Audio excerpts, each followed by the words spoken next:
You can. It's coming through again. We had some difficulties, so I had to. I guess it crashed some way or another. Um, Hopefully, you can come back in, log back on. If not, then we can try one more time. I'm going to give everyone an opportunity to come back in if you can.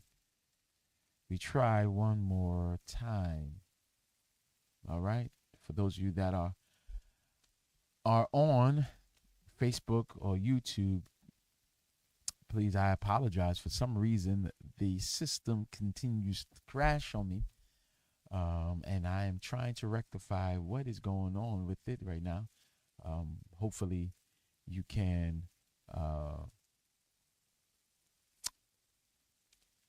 be patient.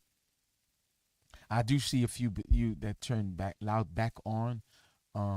Again, I am trying my best right now because for some reason it just continues crashing on my end. I'm not sure what it is. Maybe it is a matter of system is just overloaded. Um, but I am going to for those of you watching, tell somebody we're back on YouTube, and that would be helpful. Okay, let's do this again. Okay, I think the last time, um, what I did say was that you use whatever in your hand. Okay, um, the gift that you have is valuable. I want to make sure that is clear. Um, the gift that you have is valuable. Don't allow you being used to it, that it's been of use to you, that you minimize the value to somebody else. Okay, I want to make sure you understand me. For those of you that may have logged off and get kicked out, um, I want to make sure that it's clear tonight. We're going to try to do this again and pick up next week from this because I know losing it this way is difficult. So if you do get anything tonight, there's probably two expressions that I want to make sure that you understand is that the gift that you have, of course, is an expression of love. That when you begin to serve others with your spiritual gift, that is expression of your love. That is expression of your earnest love. And that indeed brings life to the church. Your spiritual use of spiritual gift in serving one another in love brings life to the church. And I also want you to understand whatever gift you have, because many of you are gifted. Everyone has a gift. Everyone has been given a spiritual gift, granted a gift through the grace of God. And it's for you to use that gift. But I do understand why many are in positions where they sit on the gift because maybe in viewing it in comparison to whatever other gifts everyone else have, you believe your gift is not as significant. And using Exodus 4, we've seen how Moses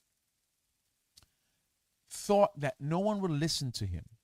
When he is called to be deliverer of Israel, God finds him as he is there, and he speaks to him from the burning bush. One of the Moses' response is, nobody's going to believe me. Nobody's going to believe me. Nobody's going to say I've been sent by the Lord. And so what God shows him in that moment, when he asks him what's in his hand, God shows him that there is more power in that staff than he recognizes, than he realizes.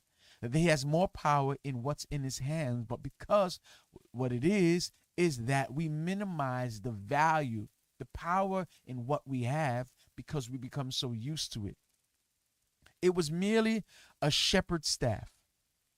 He thought that it was only an equipment. It was only something he used for his shepherding, for herding sheep in the desert. because he's merely a shepherd. And so the staff wasn't as valuable. He looked at what he used daily as something without value. And many of you out there look at your giftings that you have, and because it might be used to do something as small as shepherding sheep, or um, um, talking to your friend, or encouraging your friend, or helping out this one person at your job, or helping out the children in this area. And because it's not on a national stage, because it's not spotlighted or highlighted before thousands of people, we believe it's not as valuable in comparison to somebody else's. And what God wanted to show Moses is that if you take what's in your hand and you allow God, you put that in God's hand, that same staff can become something else. It can become something more miraculous than you can imagine. He did get scared of it. That's what God is trying to say, that if you trust me with your giftings that you have, and you give it to me and you put it out there, it will scare you at first. You might be surprised at the power and the impact in that very gift, in that thing that you shun, that you believe is insignificant. Okay? Use what you have. There is power in your gift.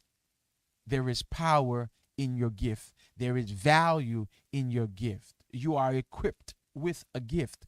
Use whatsoever is in your hand. Brothers and sisters, I know that we've been going through some technical difficulties for tonight, so I'm going to leave it right there, because I understand jumping off, jump back on, that can mess with the flow of our conversation, of our Bible study. So here's what we're going to do. We're going to pause it right there for tonight. Pick up right where we left off next week. Hopefully, this system would have now fixed itself. Maybe just need to be upgraded, and we're going to look into that as well. But I want to make sure that you use the gift that you have. Use the gift that you have. And we're going to talk about, again, a little bit deeper of managing the ministries and managing our giftings. But I want you to understand that everyone has a gift, and it is an expression of your love. And every time you use your gift in church, use it to serve other people, you are showing the fellowship, your brothers and sisters, that you love them. And then when you show them that you love them in the use of your gift, you bring life to the church. What you have is valuable. What you have is powerful. What you have in your hand is life-changing. It can indeed bring healing, and indeed can bring somebody rest. Don't sit on the gift that you have. Amen. I am going to leave it right there for tonight. I apologize once again for it going on and off. We indeed will pick up right where we left off last week once I iron out these technical difficulties. Brothers and sisters, enjoy the remaining of your week. Once again, prayerfully pray for your brothers and sisters that you have not seen in a while. And until we see each other on Sunday, please keep Calvary, keep us in your prayer. God bless you, and have a